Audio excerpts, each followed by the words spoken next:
Normal tax, tax year, tax chargeable, ये अब ये वैल्यू कहाँ से आई?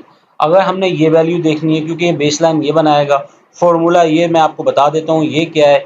ये कहता है सी ये हो गया टर्नओवर, ये हमारा ये हो गया हमारी सी से मुराद हमारी सेल लास्ट ईयर की, ये हमारी लास्ट ईयर की सेल आ गई, ये हमारी लास्ट ईयर की सेल आ गई, ठीक है।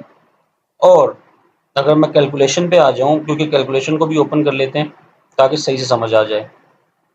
ये हमारी लास्ट ईयर की सेल है ये, और इसके ऊपर कहता है 10% बढ़ा है, 110 सी मल्टीप्लाई बाय 110, 110 इससे यानी कि सी को मल्टीप्लाई कर दो 110 से, यानी कि 100 यानी कि 10% बढ़ा दो अपनी सेल को। तो सबसे पहले हम इस फिगर को देख लेते हैं, ये फिगर कैसे आई है और ये फिगर कैसे आई। इसको 1 मिनट के लिए बंद कर देते हैं, इसको भी बंद कर देते हैं, बिल्कुल इसको ओपन रखते हैं, इसको खोल लेते हैं नॉर्मल टैक्स को। देखें 101 का फिगर जो 107 का जो फिगर आ रहा है वो कहाँ से आ रहा है, इसको F2 करते हैं। प्रॉफिट बिफोर टैक्स की वैल्यू है, ये आ गई। अच्छा, इनविजिबल, इन एज विजिबल है और एड विजिबल है। इन एड विजिबल को हम ऐड कर देंगे, या अगर अपना रिटर्न देखेंगे तो रिटर्न के अंदर इनकम टैक्स रिटर्न देखेंगे तो उसके अंदर ये वैल्यू आ रही होगी।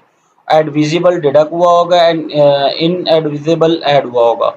इनको ऐड और प्लस माइनस करने के बाद जो फिगर आ रही है वो 109 की आ रही है, ठीक है। इसके ऊपर आपने डायरेक्ट 29% का टैक्स लगा देना है।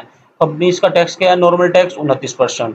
तो 29% का इसके ऊपर मैंने टैक्स लगा दिया, 318,098 और एक्चुअल में जो इन्होंने इधर कंसीडर किया गया है 31,809,812, तो सेम मैच हो गया, फिगर मैच हो गई। आपको पता चल गया कि नॉर्मल टैक्स किस तरह आया, टैक्स चार्जेबल की वैल्यू इसने कहाँ से ली है, ये सब आपके सामने नज़र आ गई। अच्छा, इसके बाद आ जाते हैं अपने फॉर्मूले के तहत। इसको हम करते हैं क्लोज। ये उम्मीद करता हूँ आप ये समझ गए होंगे, ये वाला भी एक केस कैसे कैलकुलेशन की हुई है। ये जो फिगर है ना, ये वाली दो, ये आपके रिटर्न के अंदर आ रही होंगी, ठीक है। आप वहाँ से फिगर ले सकते हैं। अच्छा, तो आ जाते हैं अब एडवांस टैक्स की कैलकुलेशन पे। 4 क्वार्टर है, ये जो है लास्ट ईयर की मेरी सेल है, ये मेरी सेल है 105 लास्ट ईयर, टैक्स ईयर 21 की। 10% मैंने इसके ऊपर इम्प्लीमेंट कर दिया। वो कह रहा है कि 110 सी मल्टीप्लाई बाय 110, 110 10 से मल्टीप्लाई कर दिया, तो ये मेरी टोटल वैल्यू आ गई। अगर मैं इसको इस वैल्यू से डिवाइड कर दूं 100 से, तो मेरे पास क्या वैल्यू आई, 110% बन गया, ये वैल्यू आ गई मेरे पास, ठीक है। तो ये 110% की वैल्यू आ गई, ये मेरे पास टर्नओवर आ गया पूरे साल का। अब जब पूरे साल का टर्नओवर आ गया मेरे पास, तो मैंने क्या किया, इसको डिवाइड कर दिया 4 से। 4 से डिवाइड करने के बाद मेरे पास करंट ईयर का क्वार्टर की सेल आ गई।